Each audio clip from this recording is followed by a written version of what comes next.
તાજેતરની અંદર ગયા સપ્તાહની અંદર સેબીનું એક સર્ક્યુલર આપણને આવતું જોવા મળ્યું હતું અને ઈજીઆર હવે ઇસ્યુ થઈ શકે છે એની એક ખાસ વાત કરવામાં આવી હતી. ઈજીઆર એટલે ઇલેક્ટ્રોનિક ગોલ્ડ રિસિપ્ટ. તો આ અંગે આપણે વધુ ચર્ચા કરીશું અને આની સમજ આપવા માટે આપણી સાથે સ્ટુડિયોમાં જોડાયા છે મની મંત્રાના ફાઉન્ડર વિરલ ભટ્ટ. વિરલજી, સ્વાગત છે આપનું CNBC બજાર પર. અને વિરલજી, ઈજીઆર શું છે? સેબીએ જે આ સર્ક્યુલર આપ્યું છે, ઈજીઆર કઈ રીતે કામ કરશે, કોણે આની અંદર રોકાણ કરવું જોઈએ, અને સાથે જ્યારે મોદીનું આજનું નિવેદન, વડાપ્રધાન મોદીશ્રીનું નિવેદન આવ્યું છે, એને જોતા શું આ ઈજીઆર જેવા ઓપ્શનને સારો પ્રતિસાદ મળી શકે છે? તમારો આભાર જણાબેન, આ શોમાં બોલાવવા માટે.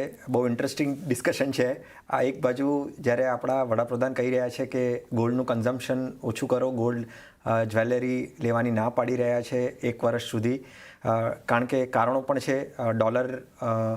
રૂપી બહુ ડેપ્રિશિએટ થઈ ગયું છે, ડોલર વધતું જાય છે અને કન્સર્ન્સ છે ઇમ્પોર્ટના બિલ આપણા બહુ જ વધારે પ્રેશર લાવી રહ્યા છે આપણા ઓવરઓલ ઇકોનોમીને.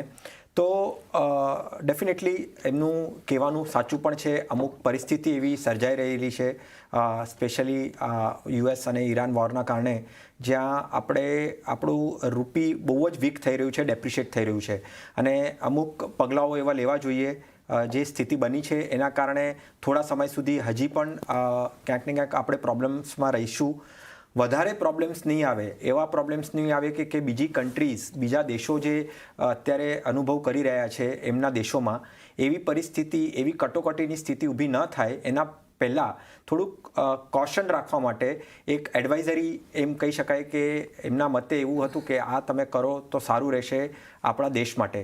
તો ડેફિનેટલી કેટલા હદે થશે, કેટલું થશે એ તો આગળનો સમય જ કહેશે. પણ એની સામે થોડુંક એક કોન્ટ્રાડિક્ટરી અગર આપણે વાત કરીએ તો થોડા ટાઈમ પહેલાં સેબીએ, સિક્યોરિટી એક્સચેન્જ બોર્ડ ઓફ ઇન્ડિયાએ, જે ઓનલાઈન પ્લેટફોર્મ્સ ચાલતા હતા ડિજિટલ ગોલ્ડ બાઇંગના, એના વિશે સેબીએ એવું કીધું હતું કે આ પ્લેટફોર્મ્સ છે જે રેગ્યુલેટેડ નથી, રાઈટ. અને કાલે ઉઠીને કદાચ કાંઈ થઈ જાય કે જ્યાંથી તમે ગોલ્ડ લઈ રહ્યા છો એ ડિજિટલ પ્લેટફોર્મ્સથી, તો એના પાછળનું કાંઈ પણ ખોટું રીતે કાંઈ પણ થાય તો એના પાછળ સેબીનો હાથ નથી. એટલે સેબીએ એમને ચેતવ્યા હતા નિવેશકોને.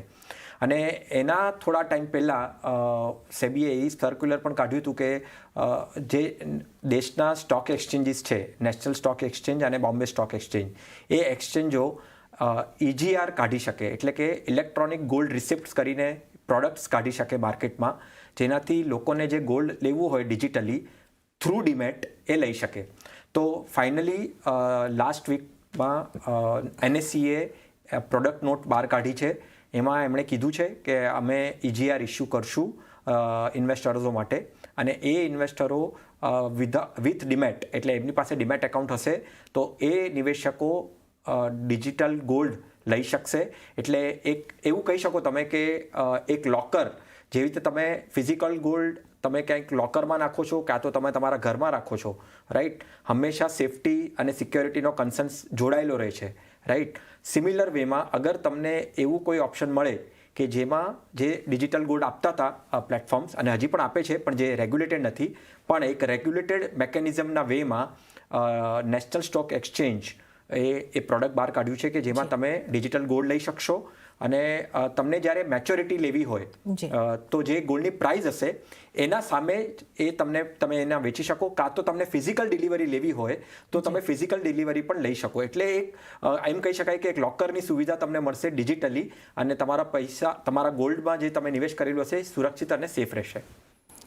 જી, તો આપણે અહીં આગળથી ઈજીઆરની વાત કરીએ એટલે તમારે માટે હવે સોનામાં રોકાણ કરવાનું, ડિજિટલ ગોલ્ડમાં રોકાણ કરવાનો નવો વિકલ્પ આવી રહ્યો છે. અને NSE પર આ સૌથી પહેલાં આવી રહ્યું છે, સેબી દ્વારા અપ્રૂવડ. આ એક આપણે સોનામાં રોકાણ કરવાની ખાસ આપણે અહીં આગળથી એક નવો વિકલ્પ જોઈ રહ્યા છે. ત્યારે જ વિરલજી, આપનો આભાર અમારી સાથે જોડાવા બદલ અને આ અંગે અમને માહિતી આપવા બદલ આપનો આભાર.